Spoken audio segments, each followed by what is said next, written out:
Okay, someone wanted a water tutorial, so I'm doing a water tutorial. I'm doing this one a little bit different. Instead of just showing examples just blindly, I pre-made the examples and I already made them. They're all down here. I gave them slight names just so that way I can categorize them easily.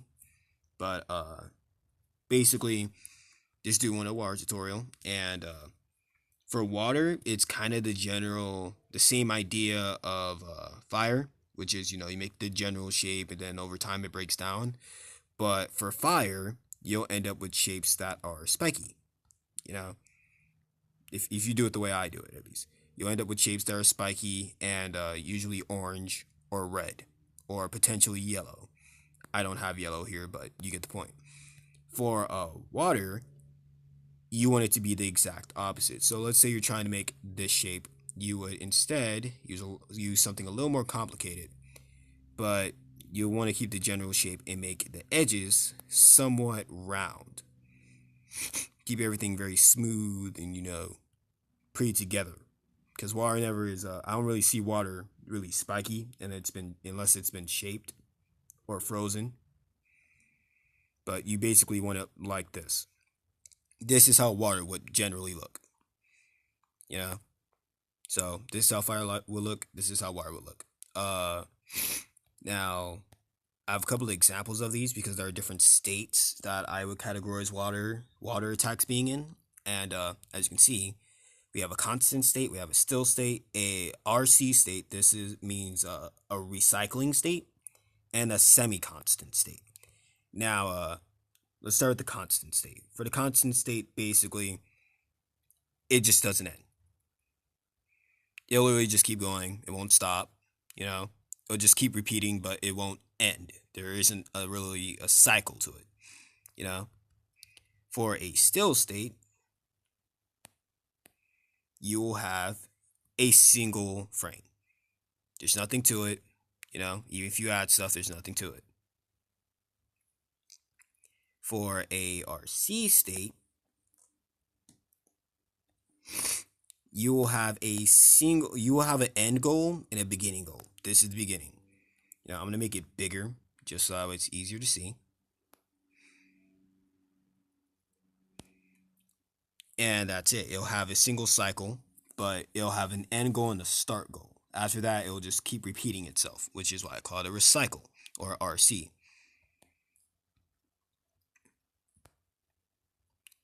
And then we have a semi-constant state.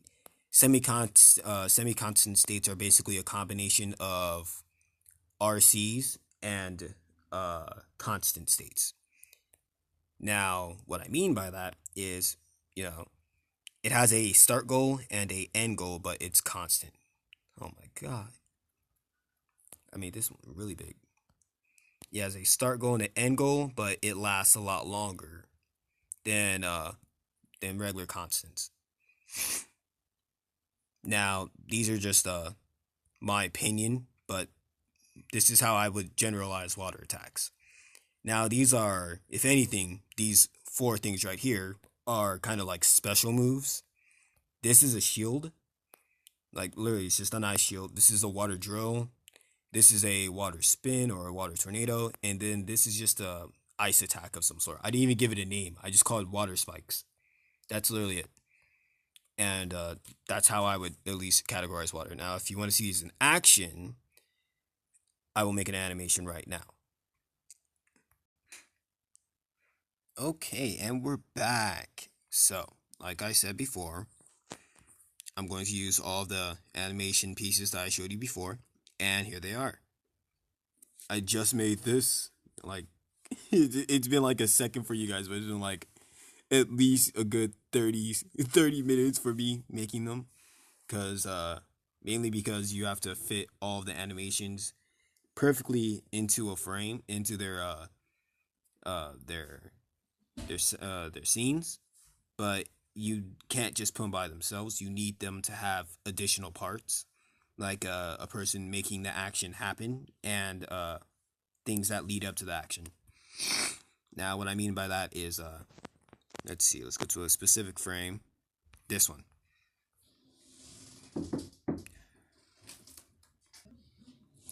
Okay, as I was saying, these.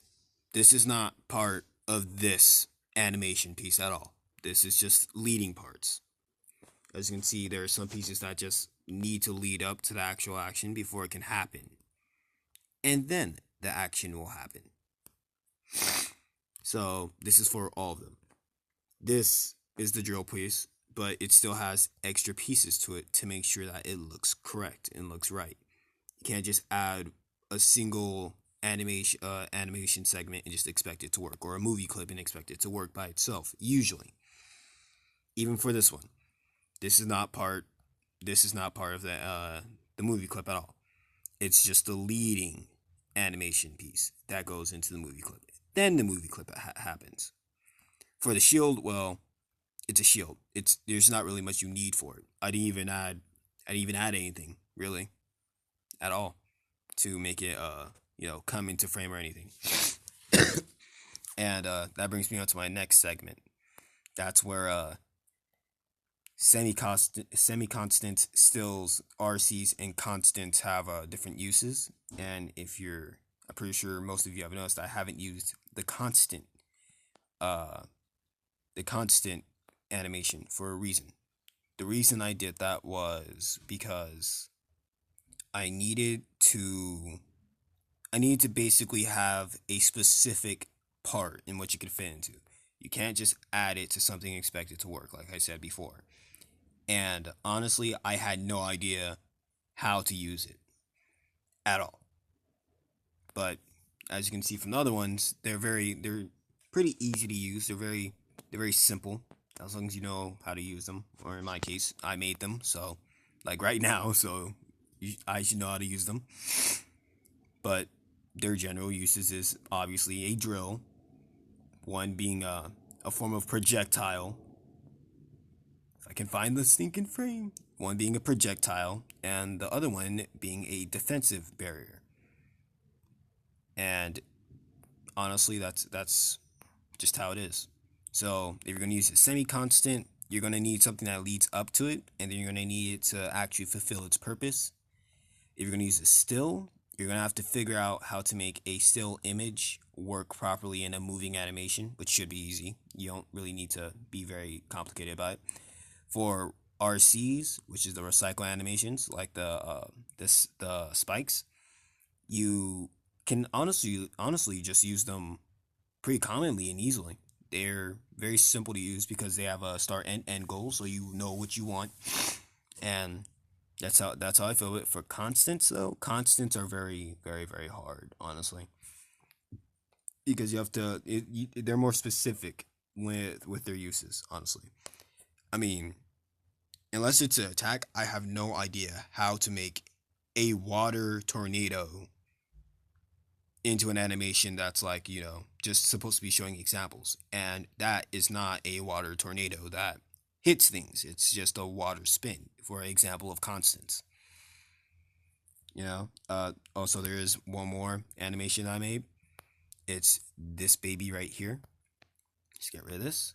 Get rid of this guy. And this is called Bubble. It's Bubble, but it's basically just the water tornado, but in the form of a circle. So let's go through all the animations again. For those who want to see it one more time. And then that's the water tornado. It's really just simple stuff. It's really simple stuff. Or at least I would like to believe it is. Now, the only thing I believe I have to cover is water movement. Now, it's a little simple, but at the same time, it kind of isn't. How should I explain it? Basically, if you're going to make someone like a waterbender, or a waterbender like from Avatar, for example, you have to keep the entire all of the water animations, the pieces that make up the water, kind of together. None of them can really stray off or separate unless it's like small water bits or something. Even when they're hitting things, they kind of just go off and dissipate, but everything is still generally in one full shape. You can't really do much with it. What I mean by that is, basically, let's say this is water, right? Yeah, that's what water looks like. Basically, if you're going to move it, You want the water to stay together. You don't want any pieces to really separate or anything, really. Yes, this is how I animate. I struggle with clicking some of the nodes because my fingers are big.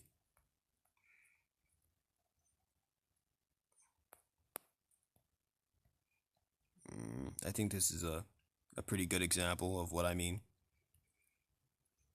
Also, waterbenders usually have like a bubble, but they're kind of just water is not exactly, a shape. It kind of just does its own thing. Let's see if that looks right. It's probably like four. It's probably like 0.5 of a second, but I don't care. We're gonna check it out anyway. Yeah, that'll do. And there's a couple of more things like when water hits things. I know I say to keep it pretty much smooth, but as you see from the animations, that's not exactly always the point. Like here, this is water, but it's spiky. Not because these are ice shards basically, but because that's how speeding water is. I mean, if it isn't, then you won't be able to cut through things with water, and some people do. But for some pieces, for some interactions, you want to make water very spiky, mainly during fast actions or actions that involve impact. And for actions that are like regular movement, you want them to be smooth. And I think that should cover most of it. So go over the animations one more time. You have the drill, which is the constant, that which is the RC, the still, and then the semi-constants and whatever. So yeah, there we go. I think that is good. It's a very long video. I'm sorry about that, but I just wanted to cover everything and kind of get it under control.